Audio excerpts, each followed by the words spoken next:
Hi, my name is Jonathan Hicks, and this evening I'm joined by... Amy. Jack. Mark. And we just finished playing Lost Ruins of Arnak, which is sort of halfway between a worker placement game. You can see the various workers on the spots here, and a deck builder. You have a sort of hand of cards, which are going to do various things, and like deck builders, you can buy new cards to add to your hand, and you have a discard pile, and you kind of cycle through them. Ultimately, it's most points wins. There's a bunch of different resources in the game, so you sort of have coins and compasses are spent for early things, but then these are more valuable resources. You've got the tablets and the arrowheads, I think they're meant to be, and the rubies, and they kind of get better as they go along.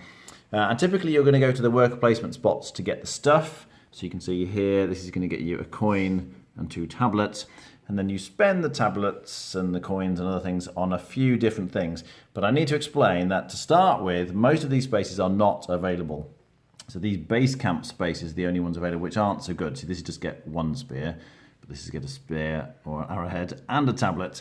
And these spaces, as I say, are empty, and you have to, first of all, explore them. Now, an important thing is that to go to a location, you need a certain means of travel. So this requires a boat, and this requires some kind of driving. And these spaces are easier to get to because they're not as good, but you can just walk to those spaces. So that's what the cards are for. So if you look at a hand of card at the top left, this gives you a boot, this is a boat. So you can play the card either for the travelling effect, which lets you put your guy out on the space, or in this case I can play this card and just get a compass, which I might need for certain things. So to explore a new space, you have to pay 3 compasses.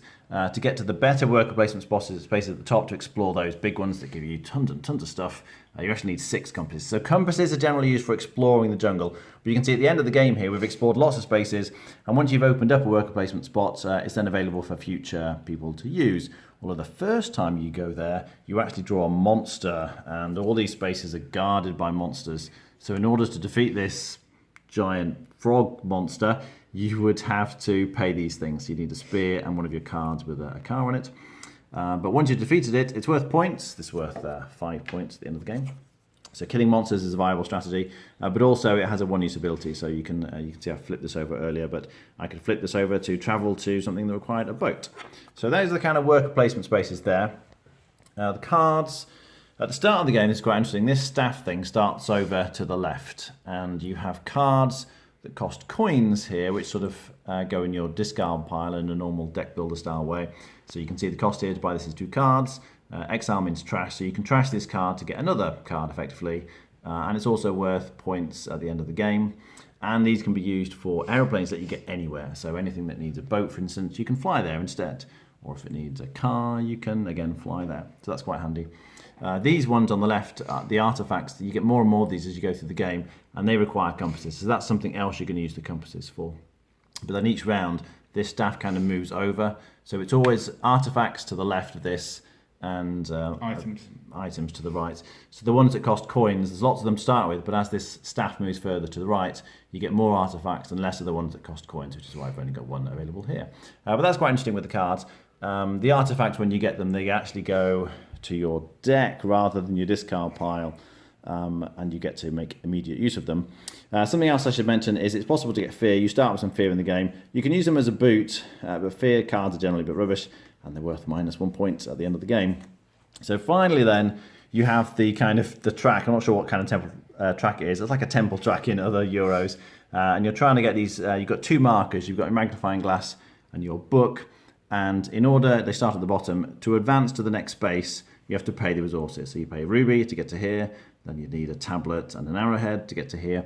But your magnifying glass always has to be higher or equal to your book. So you have to advance the magnifying glass first, and then the book can kind of follow.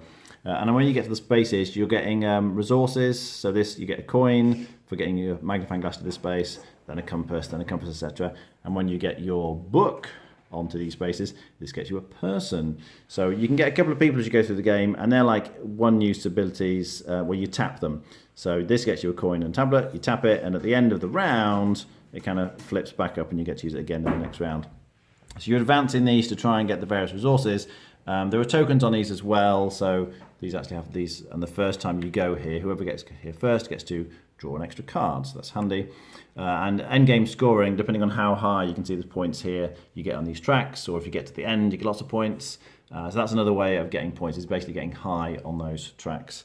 One slightly strange thing is that you draw 5 cards at the start of your round, and you basically play one card typically that does an action, or you place your worker here, and then everyone else carries on. And then it comes back to you and you play maybe another couple of cards that get you some resources, and then maybe play another guy that gets you an action. And everyone keeps going until they've just used all of their sort of one hand of cards, and then that's the end of the round. We only play the game over 5 rounds, you can see at the top. So actually you don't get through the cards very quickly. There's a deck building element, but it's not huge. Managing how you get the resources to go up on these temple tracks is quite an important part of the game. All right, what do we think? I really enjoyed the different styles of game put together here, and they surprisingly gel quite well. The temple track, again, was really interesting. It was a really good way of me using the resources because I was enjoying exploring a lot. As for the purchasing element, I didn't start really doing that until the end of the game, but I ended up with quite a succinct deck. There were a lot of abilities that allowed me to trash cards so I could upgrade properly, and it did feel succinct in that. Although the deck building does feel a little bit lighter because you do end up with a quite small, thin deck, it's still an important element of this game. I also really value the resources. They look really amazing, like the little arrowheads just look really superb.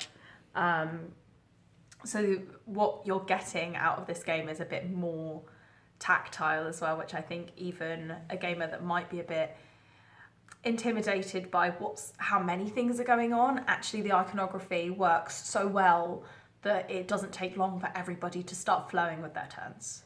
Okay, Jack? I really enjoyed how they handled this as a deck builder, even though it's loosely a deck builder. You are buying cards and it's building a deck, but most other sort of forms of this, you end up by getting a lot of cards that either let you fly through your deck or get incredibly powerful abilities from it.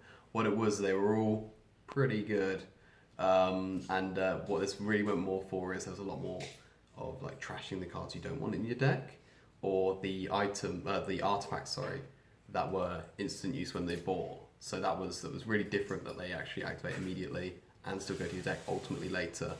The cost on being able to redo them as well was fair, I think. You didn't feel like you were it felt like it'd be broken if you could do them for free again, but it didn't feel like it was breaking the bank to do them for one tablet again.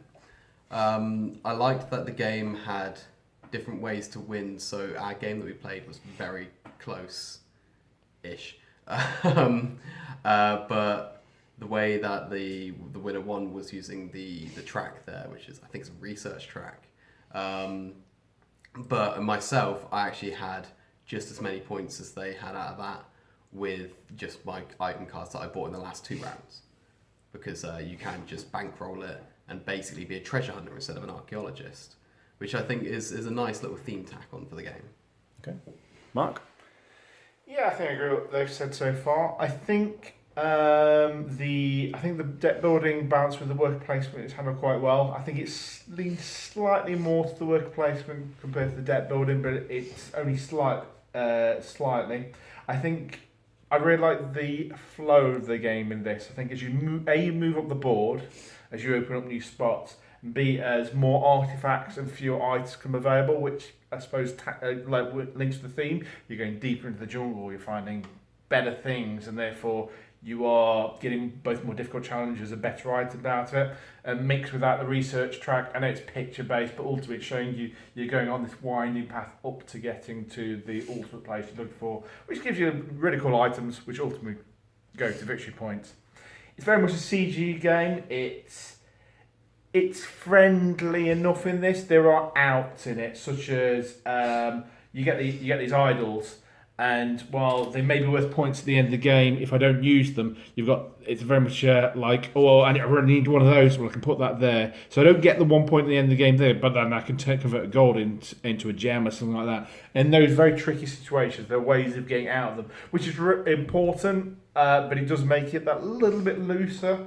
But for good and for bad, depends how you kind of like your game.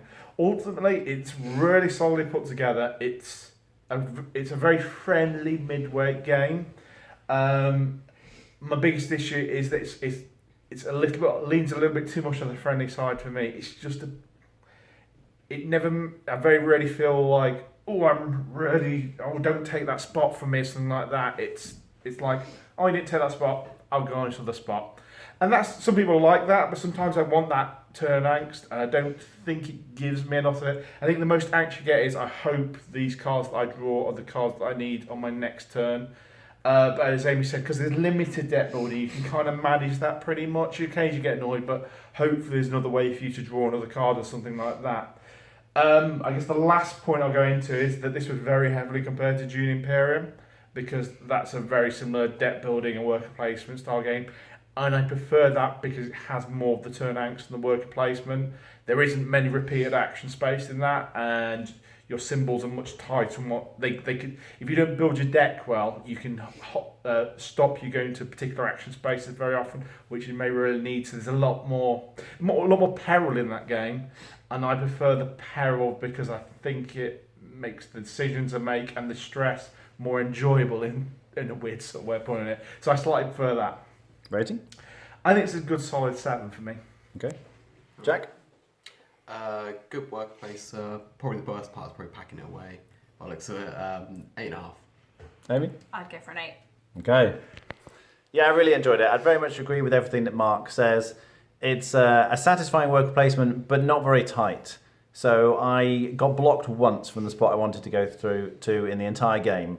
And generally, there are much tighter worker placement games like Russian Railroads, where you really struggle to go where you want to go. People keep taking your spot, and that doesn't happen here. So for better or for worse, if you want a friendlier, easier game, then this may well be the one for you. There's a nice variety with the cards, so you can form strategies depending on the particular cards that come up. And as Jack was saying, there are quite a few different approaches you can take, and you can get points in different ways. So that's satisfying. There's a fair amount of variability each time you play it because of those different strategies. I really like the monsters. As you're opening up the new worker placement spots, the monsters come out and it's blind. You don't know what's going to be there guarding the spot, and you have to spend resources to clear out the monster, otherwise you take more fear. And that's just an enjoyable kind of adventure, I guess. What's the monster going to be? Will I have the resources to defeat it? Taking one fear card is not a terrible penalty, so it's not the end of the world if you can't do it. But it's a nice bit of sort of excitement as you go through the game. I would be on 8.5. I really enjoyed playing this one. All right, thanks for watching. That was Lost Ruins of Arnak.